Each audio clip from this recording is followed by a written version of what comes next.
Good evening, baseball fans. You are not tuning into a broadcast. This is Inside the Clubhouse. And as you guys should know by now, Inside the Clubhouse is a series or a mini-series within the Pittsburgh Pirates franchise, where I go through everything that's been going on behind the scenes in the franchise. I give you guys my reasoning of the moves I've done, what I've done with the team, stuff like that. And that's what Inside the Clubhouse is. So let's get into it. So first things first. The National League Central, the standings, we're at the All-Star break. So these, I'm going to go through all the standings of each division, and these are the halfway point of the season standings. As you can see, we are 2 games out of first place in the NL Central, and the NL Central is actually a very, very tight division race. It was a 3-way tie at one point between me, the Cardinals, and the Reds, and then we fell out of it, and it was a 3-way tie between the Cardinals, the Reds, and the Brewers. And as you can see why we fell out of it, we are 3-7 in our last 10, and we won our most recent one, which was the game before the All-Star break. But 3-7 is not ideal. It really isn't. We need to play better baseball than that, especially if we're going to compete in the second half of the season. And there's a few reasons to why we have our we've got some struggles and some stuff to get past in order to get past the 2 games deficit, but I will talk about that in a bit. But first, we're going to talk about the NL Central. The Nationals are in the lead for that. They are 52-39. They have a 7-game lead over the Braves. The Phillies and the Mets are just pooping the bed. They are 17 games back. And you go to the NL West, and it's just the Dodgers are pretty much running away with that like they always do in this game. They've got a 6.5 game lead over the Giants, and then you got somebody like the Rockies, who were 21.5 games behind in last place. Then you go to the American League East, and the Rays have a 7-game lead in that series. In that division, that's the Red Sox. And the Yankees, the Blue Jays, and the Orioles, the teams that are on the top of the division in real life, are cellar dwellers in this division. They're all under 500, and it's pretty much looking like none of them are going to be contenders. I mean, maybe the Yankees could turn around. Maybe they're going to start putting stuff up together. They are 7-3 in their last 10. So maybe they could, but it's doubtful because they are 14 games out, and the Blue Jays are 17.5, and the Orioles are 20 games out. Then you go to the American League Central, and it's like, whoa, what's going on here? You got the Twins. The Twins leading in the division. This is like, what is this, 2008 with Morneau and Mauer and this is after they got rid of Johan. This was like Morneau, Mauer, and they were always like winning the NL Central, always facing the Yankees first round of the playoffs, getting knocked out. That's pretty much what this looks like. Twins in first place. Then you got the Royals tied for first place. And you've got the White Sox 5 games out. And then the Tigers 5.5 games out, under 500. Like, that is not what I expected at all. And for some reason, they're playing awful. Because their pitching, their speed, their overall, their contact, their power, their defense, none of it's any good. And then the Indians are just being the Indians, just sitting there in last place. And this is where it gets interesting. The American League West, the Athletics are 62-33. Let me repeat that. 62-33. This is mid-season we're talking about. In real life, they have like 10 more wins than that. They have like 72 wins in real life, and they're at the end of the season. In this game, at the halfway point of the season, they have 62 wins. That's just ridiculous. And you got teams like the Mariners. The Mariners are 9 games out. They're above 500, but I mean, with the Athletics playing like that, you can't exactly expect anybody to catch up to them, especially the Astros, my poor Astros. 35-61, 27.5 games out. That's just pathetic. There's no way to describe it other than pathetic. Now here you see that we have offered a trade to the New York Mets. And before you guys like, oh, another trade, he's just blowing up the Pirates, completely unrealistic. I'm going to explain again that I like to have fun, and also this move makes sense on my part, and also I like to have fun. And if I'm going to do a trade that's going to help me have fun, and it may be slightly realistic, I'm going to consider that trade because if I'm having fun playing the series, if I'm having fun playing the game, it's going to translate into better videos because I'm going to enjoy editing, I'm going to enjoy posting the videos, I'm going to enjoy broadcasting, doing the highlights, and it's just an all-around better experience for everyone. So, with that being said, the trade is Brent Morrill, a AAA third baseman, for Jacob deGrom. And Jacob deGrom is having a pretty good season. He's 6-4, so he's got a winning record on one of the worst teams in baseball, and he's got a 3.34 ERA. Now, if he was had a 3.43 ERA on our team, he probably would have about 10 wins, because on the Mets, they're worse than us hitting-wise. So, I mean, if you have a guy who can actually get run support and he's pitching like that, I'm confident that if the Mets do actually accept this trade, that he's going to help out our team, especially since this is why I am doing this trade. Vance Worley, 11-4 with a 2.40. Francisco Liriano, 5-5 with 3.79. And Charlie Morton, who I recently sent down to AAA before he got injured. All three of these guys have fractured wrists. And these are some of the best overall starting pitchers I have. Charlie Morton, 77. Liriano, 83. Worley, 76. So, that is why my starting rotation looks like poop, is because all these guys decided to go and fracture their wrists. Now, speaking of the pitching rotation, the first two guys are looking solid. Garrett Cole is starting to settle back into things. He started off kind of shaky. He's only 6-5 with a 3.9. That's because he started off the season with a negative record. He had like a 5 ERA. He was just not pitching well, but he's settling into his zone. He's getting 87 overall now. And then Jameson Taillon, well, all we need to say about this guy is he is dominating. This guy is lights out. I love pitching with him. The guy is amazing. He has high socks. That's pretty much all you need to say. I mean, the guy's an 80 overall already. He's 22 years old. He's 4-1 with a 1.86 and 54 strikeouts. 54 strikeouts in 8 games started. How? That's just insane. He's pitched 8 games and he has 54 strikeouts. He's a starter who's averaging a strikeout per inning at least. Like, what? That is just... He is dominating as a rookie. If he doesn't... I don't even know. He is dominating. That's the point. But then, once we get to the third starter, it just drops off. It just... Phew, and it's gone. We've got Jeff Locke as our third guy, who was our fifth guy. So... That just tells something right there. I mean, our previous fifth starter is now our third starter in Jeff Locke. I mean, he's pitching decently, 5-3 with a 3.8. And then we've got Brendan Compton, who I called him from AAA, and he's 0-2 with a 7.36. And to put it bluntly, he's bad. He doesn't pitch well for me. He doesn't last long into ball games at all. I think how many games has he pitched? He started 6 games. I'm pretty sure he's probably made it past 5 innings, past 4 innings, maybe like once, something like that. It's pretty ridiculous. It's sad to be honest, but I mean we've got to do what we've got to do. And then I recently called up Casey Sadler because, as you can see, Edison Volquez is a long reliever because he's been pitching like poop lately. You see, he's on a cold streak. He doesn't last past 4 innings, and he always gets rocked, and we always lose ever since he's been taking them out lately. So he's not starting. So Casey Sadler got called from AAA, and he hasn't started yet. He's never pitched. I don't believe he's ever pitched in a Major League game. Or maybe he has. I don't know. But what I do know is that he is a 69 overall. I believe he was like 12-4 in AAA before I called him up, but he was having like a lights out year in AAA. He was the number 1 guy in AAA once I called up Taillon, and he was dominant in AAA. So I was like, hey, why not give him a shot? He's called up now as the 5th guy. But if DeGrom comes to the team, what I'll most likely do is I'll probably keep Sadler in the big leagues despite his overall. Overall is not something I look at too highly. Of course, it's there to consider, but I mean, it's not something I consider past everything. Like, there's a guy with a higher overall, but he's playing like poo, and then there's a guy with a lower overall, and he's playing amazingly, or I want to give him a shot, I'm going to play the guy with the lower overall. So basically, if we get to DeGrom, I'll probably send down Compton.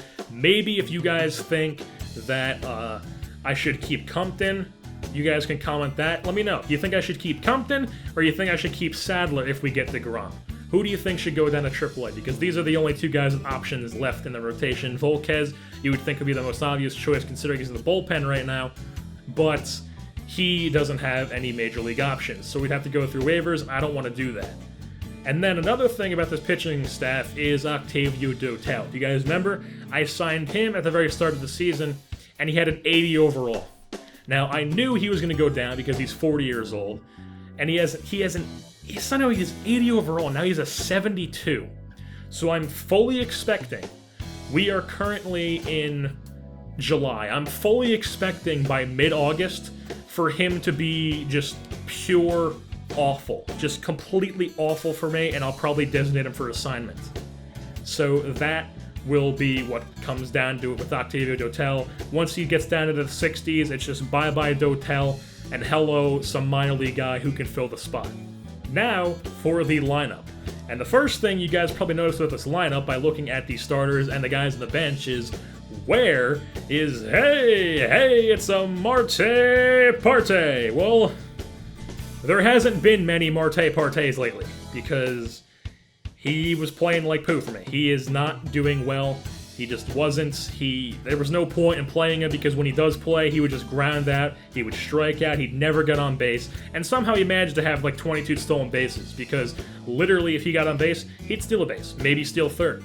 But he never got on base. Well, obviously he did sometimes, but I mean, when you're a leadoff guy like that, you need to be getting on base, you need to be hitting, and you need to have better on base percentage than he had, and he just simply wasn't cutting it. So D. Gordon is the full-time leadoff guy against both sides now.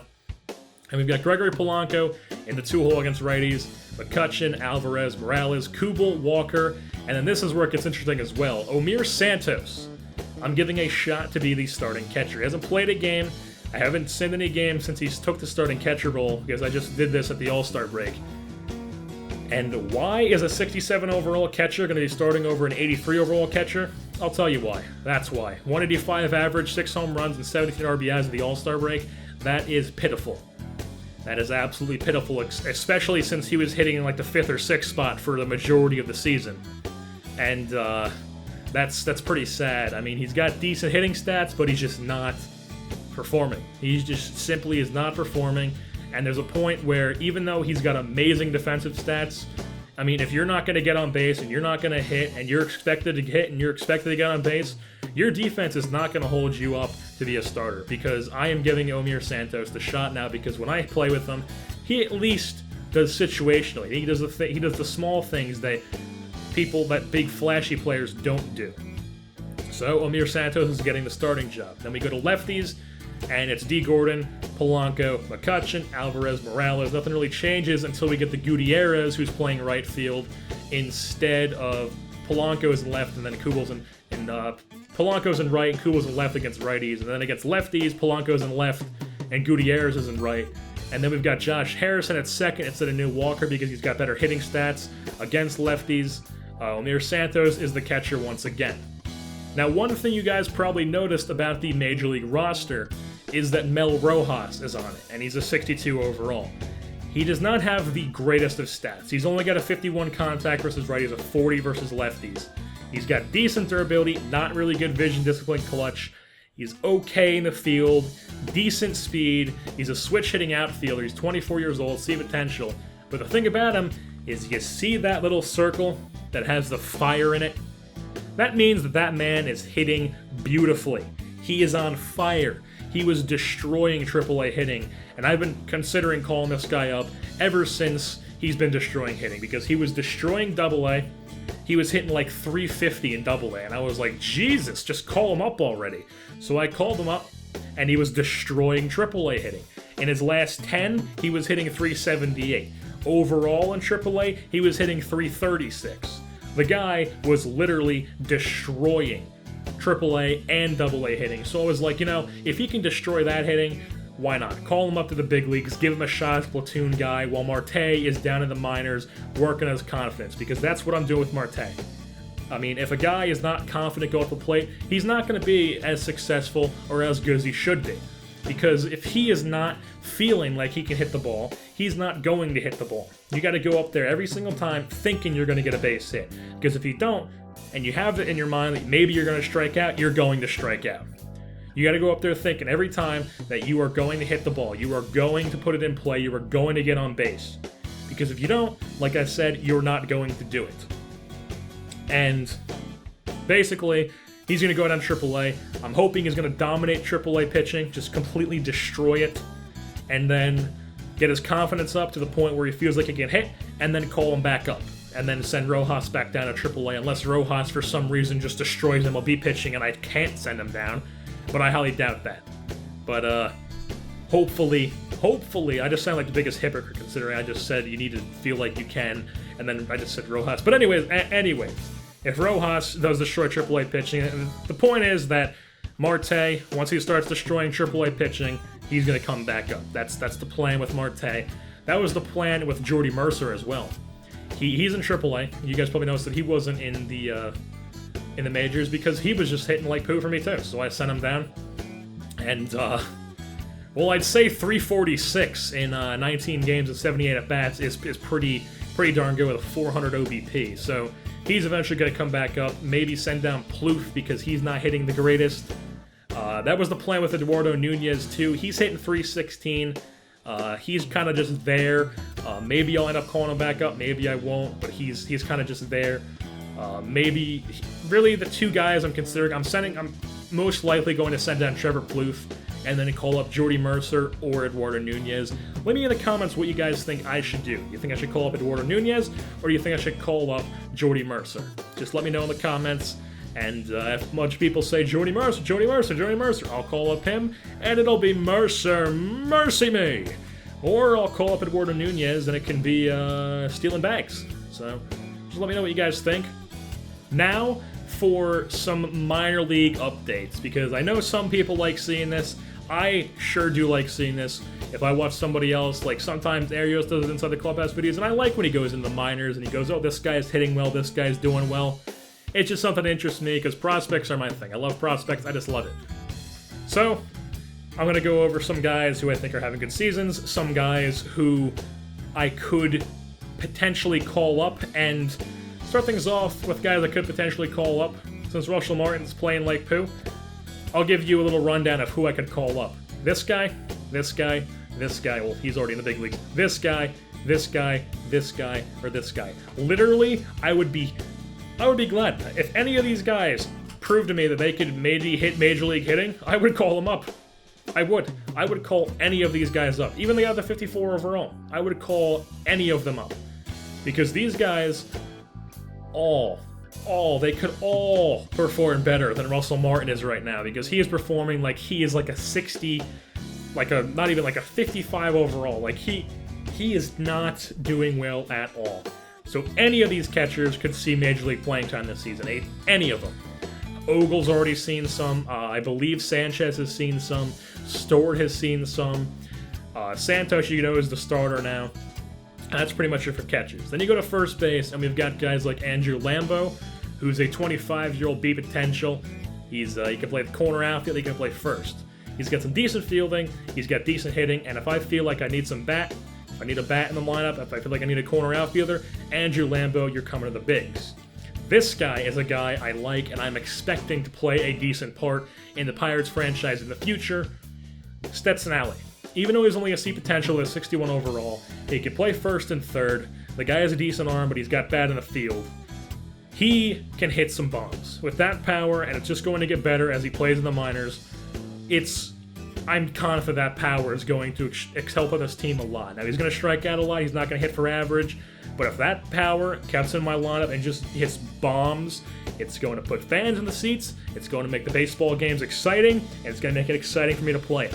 That's my goal with this guy. Maybe he could be the starting first baseman in the future. You never know. With Kendry, he's not going to be around forever. Then we go down to second base, and like I said, Eduardo Nunez, he could possibly come up. He's most likely eventually going to come up at some point in the season. Dean Anna, he's a guy who I could call up at one point. He's not good, but he's not bad either. He's just a decent guy to call up if I ever needed some help. He could play the middle infield, second and short. Then we've got Robert Andino, who could play second, third, and short. He's another guy. He's just decent. He's just there to fill a hole. He can hit pretty well against lefties, as you can see with 69 contact, so that could be a really big plus on what I could have for my team. And then we go to third base, and then it's like I said about overalls, this guy, he hits well for me. He's hitting 289 in Double-A, and that's not the greatest, but I mean, third, second, left, and right. He can play like pretty much anywhere. He hits well in Double-A. He was a Double-A All-Star, and if he proves to me that maybe he could possibly hit Major League pitching, well, I'll consider calling him up. Why not? Maybe September call-ups or something. And even this guy, I'm expecting this Jarrett Cunningham guy to play some kind of role in the future as just some guy who's going to have a really, really good bat, because that fielding needs to get better, but, I mean, his clutch, look at that. He's a 24-year-old, 55 overall. He's got 86 clutch. I mean, that is some pretty darn good hitting, if I do say so myself. Now, we go to shortstop. Like I already mentioned, Jordy Mercer could call up. Alan Hansen is a guy who I'm like 99.9% sure is going to be called up at the September call-ups, if not before that, because he needs to get some Major League playing time under his belt. He needs to prove to me that maybe he could be the starter next year. Maybe he could be the starting shortstop. And if I feel this guy is good enough, he will start at shortstop next year. Maybe second, you never know. And then we go to the outfield, and we've got guys in right field, Jose Tabata, who has seen Major League playing time. You guys should know who Tabata is. He's an ex-Yankee prospect, been with the Pirates for a few years. He's played key roles with the Buccos. And then this guy, Justin Higley, who, to be honest, was just sitting in the free agency. So I saw a guy who's 21 years old, 63 overall, decent hitting stats, great durability. He could get better in the field. He doesn't have the greatest speed, but he's a 21-year-old B-potential outfielder just sitting there in free agency. He was literally just sitting there in free agency. So I was like, I am not going to let a guy who could possibly be something just sit in free agency, retire for the season, because that's what they do in this game. So I signed him. So I signed this guy. I look at him. I go through his edit player stuff because it looks like they see the stats that people use and stuff like that. And look what I see. The guy has a goatee and stirrups. This guy is officially my favorite player in the entire organization, because if you have a beard and if you have stirrups, you are a goat. That's just how it works. So this guy, I just love this guy now. So I mean, if he could hit AAA pitching for me, maybe he could come up at one point. September call-ups, most likely. So he is definitely someone I'm considering as well. Then for pitching, because you guys know I need pitching help, and for starters, the really only one that I'm looking at is Nick Kingham. He's a 22-year-old starting pitcher with a 70 overall B potential. He's on fire in AAA. He's 4-6 with a 4.28, but I mean he's on fire as of recently. So he's getting a lot of strikeouts. It just looks like he hasn't been pitching the greatest. But I mean, if he continues on this fire streak, I mean, why not? Just maybe give him a shot later in the season if I need a reliever, because like I said, Dotel is not going to be effective for much longer. And then maybe Kingham could come up to replace him. Maybe this guy, Brian Morris, can come up to replace him. And then also this guy, 35-year-old Josh Kinney. You wouldn't expect the guy who's 35 years old to still be in AAA, but he is. He's 35 years old, still in AAA, and he's having a hell of a season in AAA. He's 1-6 with the record, but he's got 2.79 ERA, and in 61 innings pitched, 50 strikeouts, only got 47 hits, 23 walks, with 1.14 whip. The guy's pitching pretty decently, and I mean, if I felt like it, and I needed some help in the pitching department, which I do, and if I ever needed to call somebody up, Josh Kinney is someone I am going to heavily consider. And that's pretty much going to wrap it up for this edition of Inside the Clubhouse and Pirates franchise. I hope you guys understand some of the moves I've made, why I've made some of the moves. I hope you guys like what I'm doing with the roster. And hope you guys looking forward to more Pirates franchise, because as this video is going up, it's going to be Monday, and it's looking like for MLB videos, when I do post MLB videos, which won't be for a while, because once Madden drops, it'll be like 2 straight weeks of Madden, if maybe, definitely 1 straight week, but maybe 2 straight weeks. And when I do post baseball, it'll probably be mainly highlights, not too many broadcasts, because I want to focus on what's going to help me and what I'm going to enjoy playing, because that's just how it goes. Sports game drops, any game drops, you want to play what's the newest and what's the latest, what's the greatest. And that's going to be Madden on Tuesday. So expect to see some Madden, and hopefully you guys are looking forward to more Pirates franchise in the future. And with that being said, I'm JerseyBorn, and I'm saying goodbye. Man, it sucks growing up, gotta let go of the past. Not every childhood friendship is gonna last. People grow up and move on for better or worse. All we praying for is that it doesn't end in a church. We used to go on L rides like the city's ours, but now we all got real jobs and shitty hours, And those the lucky ones who earn a check, the ones who don't sit at home all day and blow Percocets. Cause I seen a lot of people on that path and it sucks, cause they almost never come back. It's a sad truth of life, it's ruthless, right? As a kid we never thought that we could lose